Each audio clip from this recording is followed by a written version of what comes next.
നമ്മൾ ഒരാളെ സ്നേഹിച്ചു തുടങ്ങുന്നത് അയാളെ ചിലപ്പം ഒരു നിമിഷം കൊണ്ട് കാണുന്ന ഒരു സിറ്റുവേഷനിലായിരിക്കാം. നമുക്ക് ഒരുപാട് ഇഷ്ടപ്പെട്ട ഒരു രൂപം അല്ലെന്നുണ്ടെങ്കിൽ നമ്മൾ ഒരുപാട് നാളുകൊണ്ടേ കാത്തിരുന്ന ഒരു രീതിയിലുള്ള ഒരാൾ അല്ലെങ്കിൽ ഇടപെടൽ കൊണ്ടോ അല്ലെങ്കിൽ രൂപം കൊണ്ടോ ഇടപെടുന്ന സമയത്ത് ഉണ്ടാവുന്ന ഒരു നിമിഷത്തെ ആയിരിക്കും പിന്നെ നമ്മൾ ജീവിതകാലം മൊത്തം അയാളെ തിരഞ്ഞെടുക്കാനുള്ള പ്രണയമായിട്ട് മാറുന്നത്. പലപ്പോഴും അത് കഴിഞ്ഞിട്ട് കുറേ നാൾ കഴിയുമ്പോൾ അങ്ങനെ അല്ല എന്നറിയുന്ന ഒരു സിറ്റുവേഷൻ ഉണ്ടാവുന്ന സ്ഥലത്താണ് പലപ്പോഴും ബ്രേക്കപ്പ് ഉണ്ടാവുന്നത്, അല്ലയോ?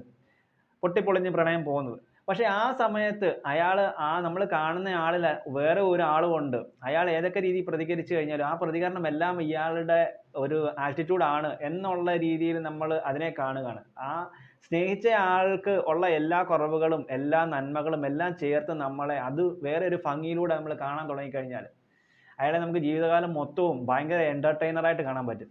കാരണം ഓൾറെഡി അങ്ങനെയാണ് അയാൾ. അപ്പം എപ്പോഴും നമുക്ക് ആദ്യം കാണുന്ന ആ ഒരു നിമിഷത്തെ ആ സിറ്റുവേഷൻ എപ്പോഴും മനസ്സിലുണ്ടെന്നുണ്ടെങ്കിൽ അയാൾ ഇനി എങ്ങനെയൊക്കെ നമ്മുടെ അടുത്ത് പ്രതികരിച്ചാൽ അല്ലെങ്കിൽ അയാൾ ദേഷ്യപ്പെട്ടാലും ചിരിച്ചാലും സന്തോഷിച്ചാലും കരഞ്ഞാലും എല്ലാം നമുക്ക് അയാളെ എൻ്റർടൈൻ ചെയ്യാൻ പറ്റുന്ന ഒരു രീതിയിലായിരിക്കും.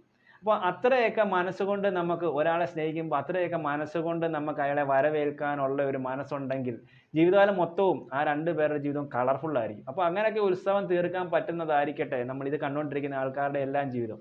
അപ്പം എപ്പോഴും നമ്മൾ ജീവിതം കളർഫുൾ ആക്കാൻ വേണ്ടി അതിനകത്ത് ഒരുപാട് പേരുടെ ഒന്നും തീരുമാനങ്ങളൊന്നും എടുത്തിടരുത്.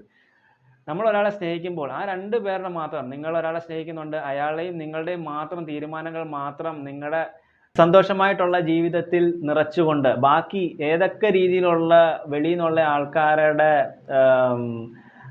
ചിന്തകൾ നിങ്ങളുടെ ജീവിതത്തിലേക്ക് വരുന്നു അതെല്ലാം അവിടെ ബാൻ ചെയ്തെങ്കിൽ മാത്രമേ നമ്മുടെ ജീവിതമൊക്കെ മുന്നോട്ട് പോകത്തുള്ളൂ. കാരണം നിങ്ങൾ രണ്ടുപേരും കണ്ടിഷ്ടപ്പെട്ട ഒരു സിറ്റുവേഷൻ എന്താണോ അതിനകത്ത് മൂന്നാമത് ഒരാളുടെയും ഒരു ജഡ്ജ്മെന്റോ അല്ലെന്നുണ്ടെങ്കിൽ വേറെ ഉള്ള ആൾക്കാർ പറഞ്ഞിട്ടൊന്നും അല്ല നിങ്ങൾ ഒരാളെ ഇഷ്ടപ്പെടുന്നത്. അപ്പം ആ ഇഷ്ടമെല്ലാം ജീവിതകാലം മൊത്തവും നിലനിർത്താൻ എന്തൊക്കെ കിമിക്സുകളുണ്ടോ അല്ലെന്നുണ്ടെങ്കിൽ എന്തൊക്കെ മാജിക്കുകളുണ്ടോ അതെല്ലാം നിങ്ങൾ പ്രയോഗിച്ചു കഴിഞ്ഞാൽ ആദ്യം നിങ്ങൾ അയാളെ കണ്ടത് എങ്ങനെയാണോ രൂപം മാറ്റത്തിലും സ്വഭാവ മാറ്റത്തിലും ഒന്നും മാറാതെ ആ ആദ്യം കണ്ട അതേ ആളിനെ തന്നെ നിങ്ങളുടെ ജീവിതകാലം മൊത്തവും അതേ രീതി രണ്ടുപേരുടെ മനസ്സിൽ ഇരുത്തുമ്പോഴാണ് നമ്മുടെ ജീവിതകാലം മൊത്തവും അതേ രീതി തന്നെ പോവുകയും ചെയ്യും, ഇല്ലേ? ചിന്തിച്ചോ ഈ ഒരു ടെക്നിക്ക്. പക്ഷേ ഒരു ചതി നടന്നെടുത്തോ അല്ലെന്നുണ്ടെങ്കിൽ ഒരു ബ്രേക്കപ്പ് നടന്നു പോയി അത് കഴിഞ്ഞിട്ടുള്ളവർക്കോ ഇത് ചിന്തിച്ചാൽ അത് റെഡി ആവത്തില്ല.